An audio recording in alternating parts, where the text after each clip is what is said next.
ব্রজধামে যে ঘর ভাড়াতে ছিলাম সেটাকে ছেড়ে আবার একটা নতুন ঘর ভাড়াতে চলে এলাম।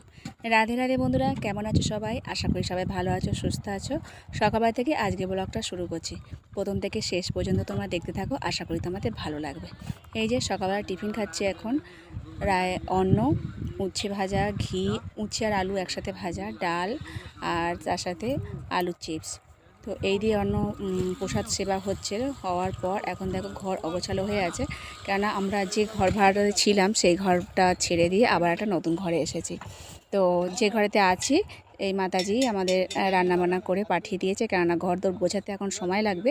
সেই জন্য সকালে ব্রেকফাস্টে যা করেছেন ওনারা, তো তাই পাঠিয়ে দিয়েছেন খাওয়ার জন্য। তো ছেলে মেয়ে নিয়ে সবাই মিলে খাওয়া দাওয়া করে এখন ঘর গোছাতে শুরু করেছি।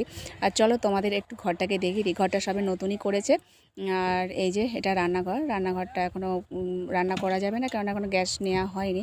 আর রাইস কুকারটা